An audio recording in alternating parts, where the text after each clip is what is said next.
So we're going to be talking about sex today, guys. Hey everyone, it's Jamie. And firstly, I just want to say that this video is not about how I or trans people in general have sex. It's about approaching sex and intimacy as a trans person in general. And I just wanted to point it out because I do get asked quite a lot about how I have sex, and I just want to say the reason why I don't answer that is because it doesn't help in understanding. Knowing how one trans person has sex means nothing in terms of understanding trans people in general or knowing how to approach sex with a different trans person. It's just very specific to that one person because there are so many different ways to have sex. So basically, I'm just going to go over some general tips on how to approach sex and intimacy as a trans person. Some of these tips may seem really obvious, and pretty much all of them count for non-trans people as well. There are just a few trans specific twists in there. What with dysphoria and all that lovely stuff, sex and intimacy as a trans person can be particularly uncomfortable. And I do get quite a lot of questions on how to deal with that. So hopefully this video will answer some of the questions for you guys. So yeah, like cue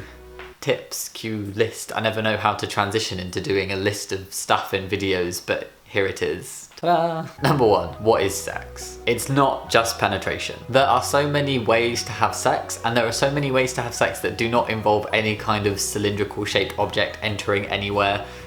That sounded really crude. You know what I mean? Like, penetration is not the be all and end all. How do you say that? It's not all about penetration. I never feel like there are certain qualifying factors to sex. Never feel like you've not actually had sex because you've not done penetration or anything. Sex is what you make it and what you enjoy. But whatever you do, be safe about it. Number two, explore your options. By this, I partly mean if there are certain parts of your body that you are uncomfortable with, what are your options about this in terms of increasing your comfort? And another aspect is if you're not comfortable about the way that you have sex, is there anything that can help with this or anything you can do about it? Toys, positions, you don't have to take your clothes off to have a good time. Just look into what is out there and what you are comfortable with and what can maybe make your experience of having sex and being intimate with other people more enjoyable for yourself. Number three. I messed that up. Number three, don't rush. If you don't feel ready, then wait. If you don't feel comfortable enough to have sex or even be intimate on any level with somebody,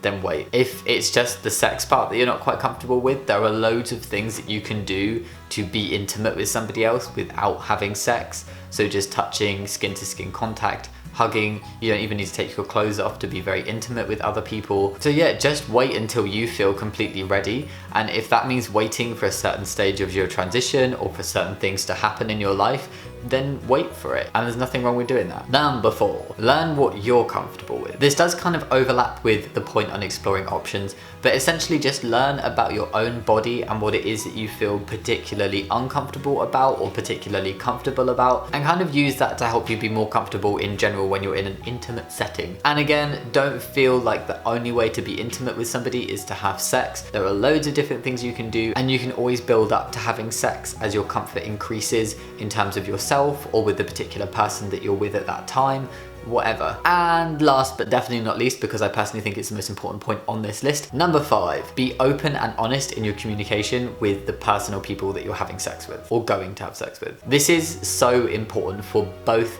parties involved. Be discussing boundaries, being honest about how you're feeling, communicating what you're comfortable with, letting them know if you're not ready, just all that kind of thing. Be very open about how you're feeling, and that definitely needs to work both ways. They need to know your boundaries and you need to know theirs. Trusting and being comfortable with the person or people in this type of situation is really important as well. So yeah, let them know your feelings on the above points in this video so that they are aware of what you're comfortable with, what you're not comfortable with, the kind of pace you want to move at, the ways you enjoy having sex, the terminology you want them to use, all that kind of stuff.